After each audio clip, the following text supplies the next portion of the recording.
It was an impressive sight. Upon the reviewing stand as honored guest was General Dwight D. Eisenhower, Supreme Commander of Allied Forces in Europe. It was an autumn day in October 1946 in Munich, Germany, and he was taking the pass in review of the 2nd Constabulary Regiment. At the head of the formation, the regimental commander, Colonel Charles Reed, a seasoned cavalryman, rode on a handsome charger. He was followed by a platoon of mounted soldiers which trotted in front of a khaki-clad band. Behind the musicians came the regiment's motorized and mechanized vehicles, all fully manned. As the last element passed down the Munich street, all observers agreed the parade was a huge success, and the regiment was praised for its performance. The Americans in post-war Germany staged many such parades, but this one was unique. Unbeknownst to Eisenhower, and surely to everybody else outside the 2nd Constabulary Regiment, not every participant in uniform was an American soldier. Half the troopers mounted on horseback, most of the musicians, and a portion of the crews and vehicles were veterans of the demobilized German 11th Panzer Division, the Gespenster Division, Ghost Division. The fact that this situation arose is a most intriguing story of the surrender of a crack German Army fighting division, and its eventual role in this impressive show of American armed might. It all had to do with a unique relationship between the division and the Constabulary Regiment and the terribly undermanned condition of the 2nd Constabulary Regiment on the day of the parade. The origin of the German 11th Panzer Division.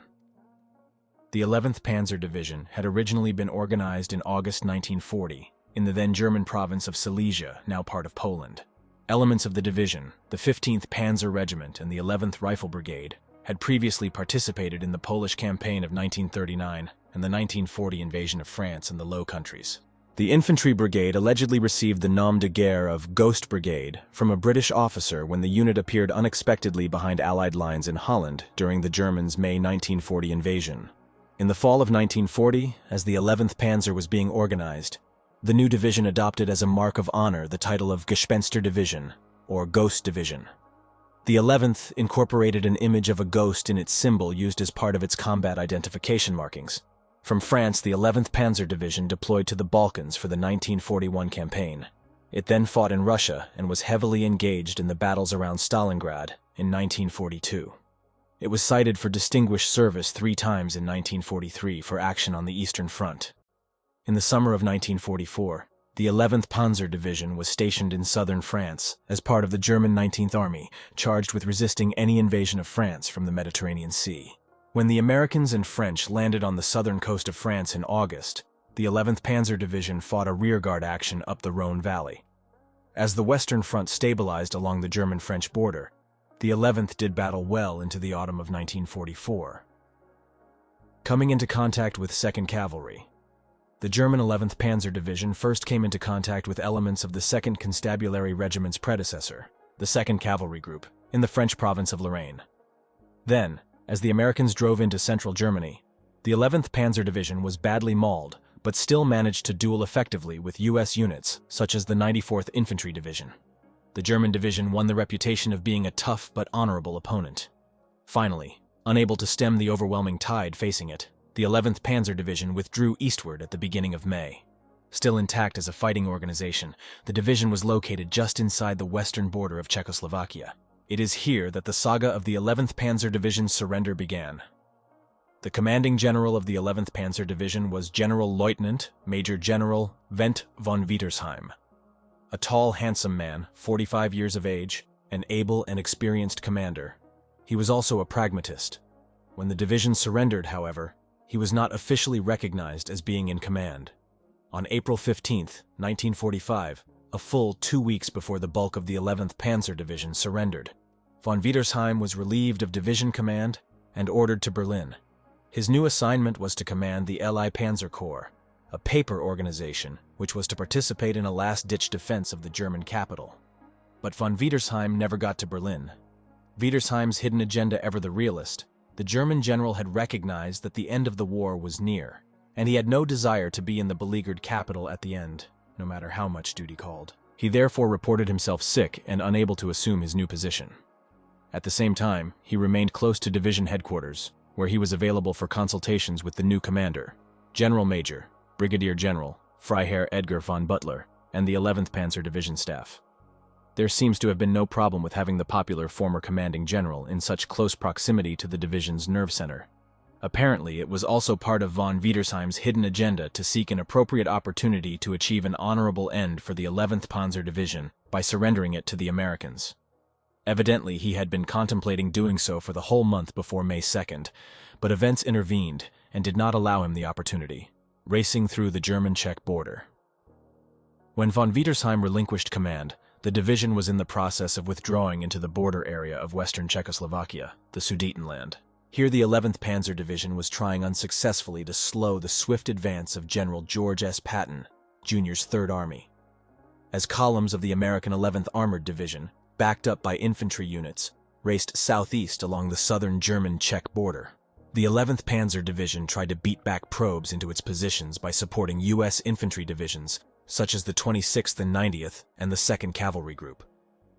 The fast progress of the Americans in the direction of Linz, Austria, led to conflicting orders to the 11th Panzer Division by the German High Command.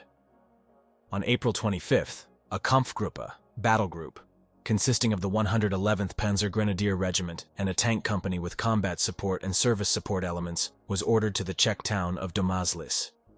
The remainder of the 11th Panzer Division was to join the battle group when the division obtained the motor fuel required to move the organization. Meanwhile, the 11th Panzer Division's mission was to block an American advance on Pilsen, home in Czechoslovakia to the world-famous Pilsen beer. On April 28th, the division arrived at its assigned operational area close to the Czech-German border. To Valery, no sooner had the bulk of the division assembled in its new location than orders were received for the German 11th Panzer Division to move over mountainous terrain a further 60 miles to the southeast, to the Czech town of Valery. The new mission was to block the U.S. 11th Armored Division from entering Linz. Once again, this was a piecemeal operation caused by the shortage of fuel, which by now was critical. As it was, there was only enough fuel to move the previously formed Kampfgruppe, which was led southeast by the official division commander, von Butler. Von Wiedersheim remained indisposed, with the main body of the division around Domážlice. On May 2nd, von Butler and his battle group arrived in the vicinity of Valery, where they were soon to come into contact with the U.S. 26th Infantry Division. Not only were his units low on fuel, but he was out of effective signal communication range with the main body of the 11th Panzer Division. Knowing your enemy, how the 2nd Cavalry and the 11th Panzer Division knew each other wise heads, both German and American, were to prevail at this juncture. At the end of April, elements of the U.S. 2nd Cavalry Group, commanded throughout the war by Colonel Reed, had entered the Czech town of Hostun to rescue some 500 Lipizzaner horses. Reed's men also had to contend with fanatical Nazis and soldiers studying at non-commissioned officer schools, which had been moved to Czechoslovakia from Germany. For the 11th Panzer Division, however, Reed was to do a big favor. Operating as it was on the left flank of the advancing U.S., units along the Czech-German border, the 2nd Cavalry, skirmishing with 11th Panzer Division units, soon came into contact with the forward elements of the Soviet Red Army, advancing from the east. When the Soviets realized that the 11th Panzer Division was in the vicinity, they began to seek the German division's surrender. The 2nd Cavalry had little interest in turning German soldiers over to the Soviets. This was due partially because of suspicions as to what might happen to the German troops, but it also had much to do with the fact that the 2nd Cavalry and the 11th Panzer had faced each other in combat and knew one another.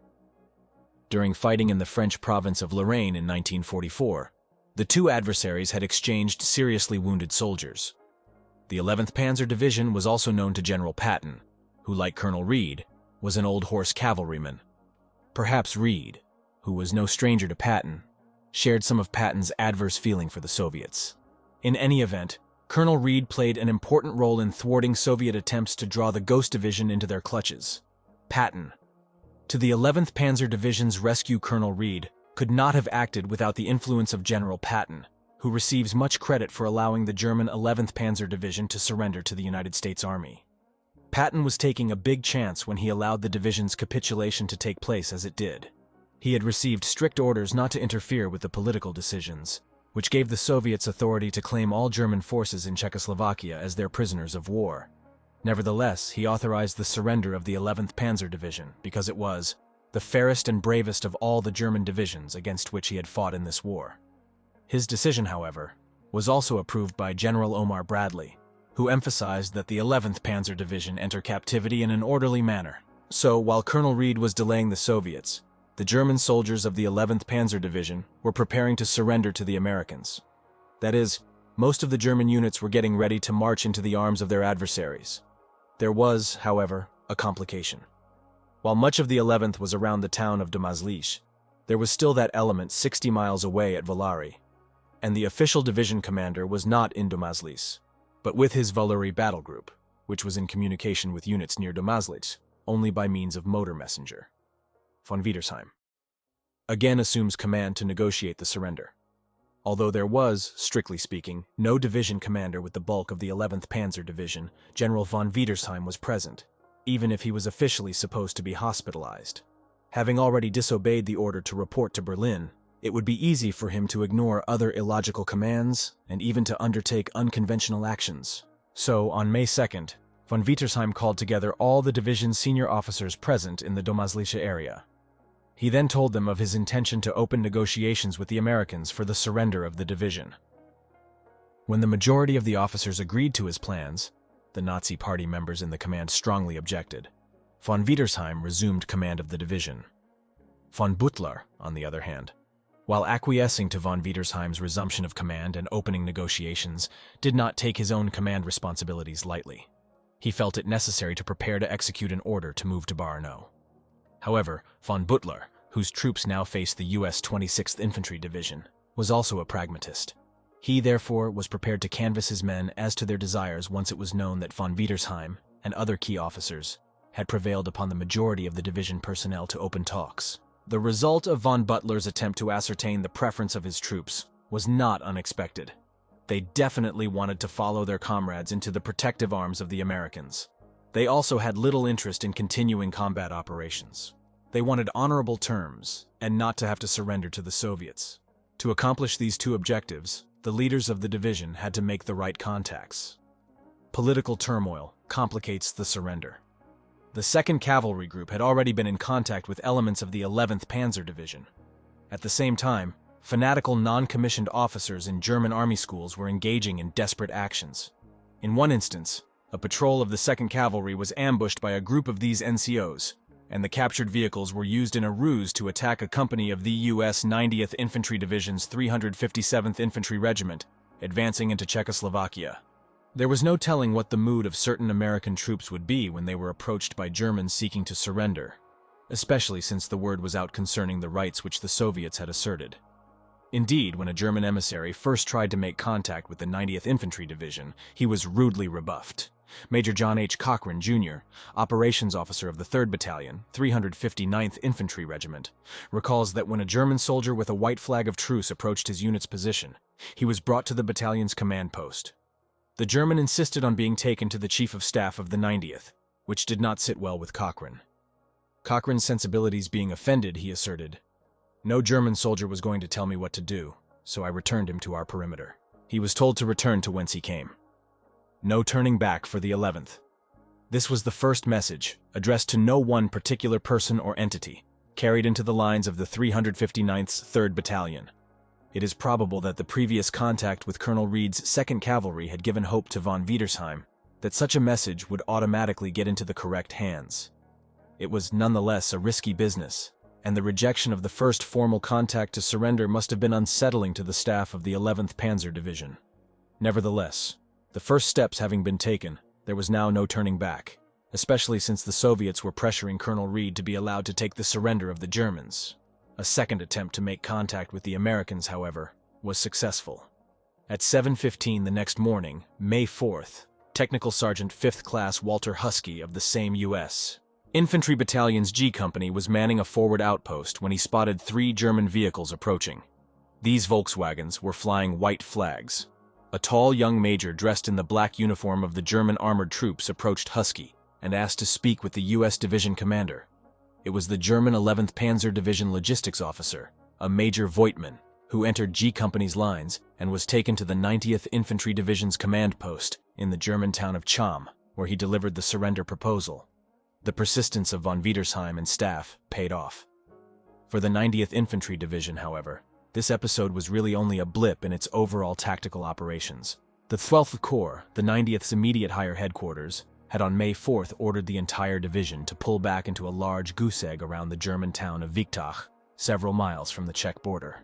The division was to become the Corps Reserve. The German surrender offer, along with an order for the 357th Infantry Regiment to seize and clear the avenue of approach into Czechoslovakia through the German town of Regan early on May 5th, caused the Corps' reserve plans to be changed. A combat command of the U.S. 4th Armored Division, spearheading an eastward drive to capture Prague, the Czech capital, was then to pass through the 357th, racing toward surrender. It was also at this time that the 2nd Cavalry was having considerable trouble moving through the thick woods on the German-Czech border.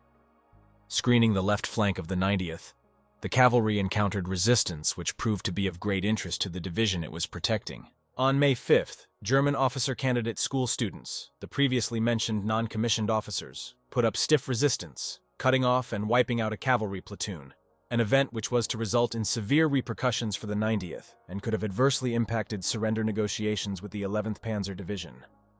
The need for a hasty surrender by the 11th Panzer Division became increasingly apparent to the Germans. The delayed negotiations could have run into more trouble on May 5th as a result of the ambush of the 2nd Cavalry's platoon. The 357th Infantry Regiment had jumped off on the 5th in its attack to clear the pass into Czechoslovakia.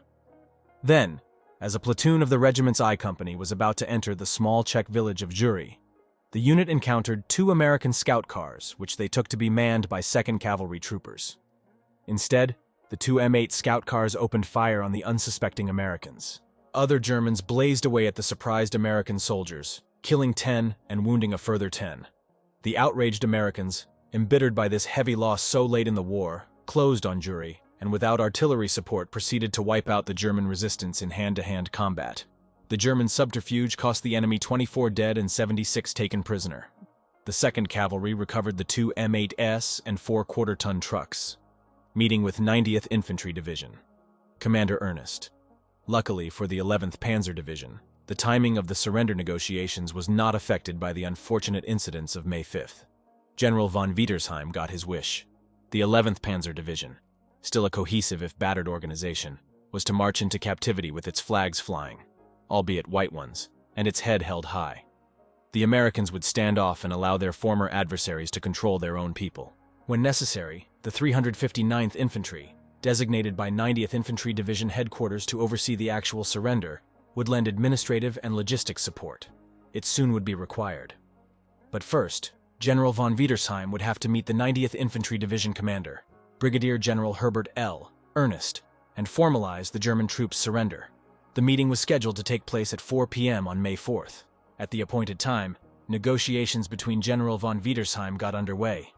As the talks progressed, General Ernest asked if the Germans had enough fuel to get their vehicles to the appointed assembly areas. Von Wiedersheim replied that some of the vehicles would soon run out of gasoline. Ernest then said that in that case the men would have to walk.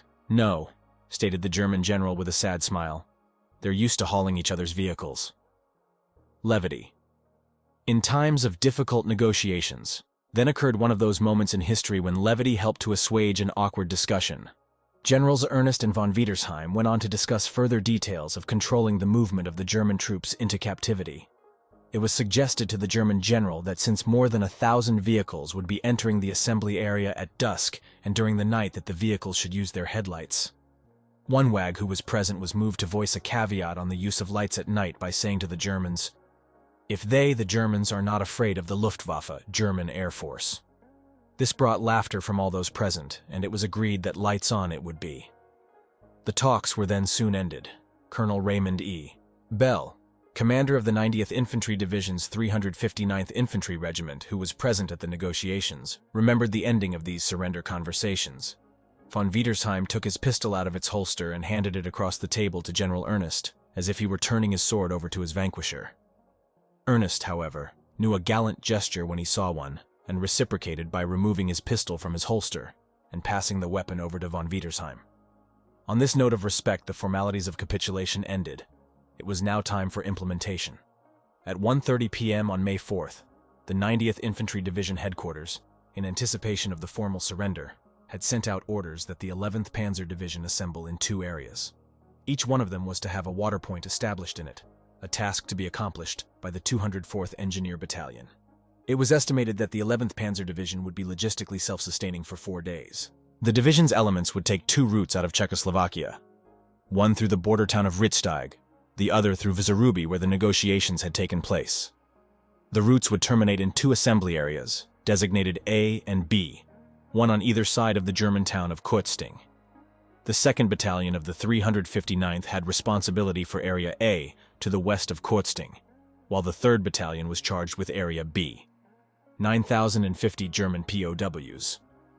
At 5:25 that afternoon, an enemy column approached Lieutenant Colonel Orwin C. Talbot's 3rd Battalion checkpoint. All seemed to be going well, but problems soon arose. There was the fuel challenge, which was anticipated, but then reports arrived at division headquarters that American soldiers of another infantry division were shaking down 11th Panzer Division soldiers passing through their lines. Lieutenant Colonel James O. Boswell, the division intelligence officer, proceeded to straighten up the holdup.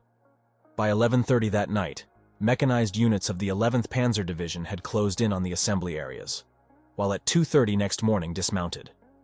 German soldiers had begun to come through the checkpoints. In all, some 9,050 German military personnel were counted as surrendering. Of these, 225 were officers, 1,713 non-commissioned officers, and 4,834 soldiers of the 11th Panzer Division. The rest were stragglers who came from a variety of different units. In terms of vehicles, some 155 motorcycles, 300 sedans, and 700 trucks were turned over to the Americans, but only 7 tanks, 15 self-propelled guns, and 5 tank destroyers. The weapons count was also relatively low, with only 6 150 mm infantry howitzers and 5 105 mm howitzers being turned in. By 3:30 p.m. on May 5th, the 90th Infantry Division command post had moved some 45 kilometers to the southeast along the Czech-German border at Zwiesel. At 10:30 that night, the division notified its 359th Infantry Regiment to be prepared to move into Czechoslovakia in the vicinity of Nirsko sometime on May 6th. The 11th Panzer Division lived on after the war. The division's encounter with the 11th Panzer Division was hardly going to last even 2 full days. At the same time, the memory of the 90th's taking General von Wietersheim's surrender was rapidly fading. General von Butler's elements surrendered a few days later to the U.S. 26th Infantry Division, and his soldiers proceeded to join the rest of the division around the town of Kurzting. It now became the task of the 2nd Cavalry Group to pick up where the 90th and the 26th left off. It took another 4 weeks to finish disbanding the 11th Panzer Division under the supervision of the cavalry troopers. Within a few days of the capitulation, Captain Ferdinand Sperl, who spoke fluent German, had established a military government cell in the town of Kurzting, the site where the 11th Panzer Division was demobilized. German soldiers were soon permitted to journey home, some taking vehicles with them. Those who could not return to homes in Silesia, then under Soviet occupation, found new abodes, some around Kurzting. Sperl established an outstanding relationship with not only the German units, but the town as well, allowing a traditional folk festival to take place soon after the war ended for Germany. 50 years after the end of the war, his appearance at reunions brought cheers from the division veterans and townspeople. Well after the termination of hostilities in Europe and its official demobilization under the aegis of the 2nd Cavalry Group, the 11th Panzer Division retained vestiges of cohesion. The division band, for example, traded uniforms for civilian clothes and was dispatched to Regensburg, the headquarters of the U.S. 12th Corps, which was performing occupation duties. The members became known as Phillips, the 12th Corps' own band, and played for American entertainment in the ballroom of a local hotel. Then there was the large elaborate parade in Munich in October 1946, which was staged for General Eisenhower. How Captain Sperl, who allegedly orchestrated the coup of having former members of the 11th Panzer Division participate in the pass in review, accomplished the feat is to this day somewhat of a mystery. Feinden wurden Freunde. Such was the saga of the 11th Panzer Division's surrender. Both the veterans of the 2nd Cavalry Group, whose post-war armored cavalry regiment patrolled the old east-west German border for many years, and the veterans of the 26th Infantry Division claim with gusto that the 11th Panzer Division surrendered to them. It was the 90th Infantry Division's 359th Infantry Regiment, however, which actually took the surrender of the bulk of the 11th Panzer Division, and then moved on quickly to other tasks. Even if the American veterans dispute the final outcomes, There is no question that over the years the members of the German 11th Panzer Division, the Ghost Division or Gespenster Division, and their former U.S. adversaries could proudly assert that Feinden wurden Freunde, that is, enemies became friends. Today, the German Ghost Division, which was real and deadly, is now truly an apparition, while the division's noble and effective performance has now passed into the annals of World War II armored combat.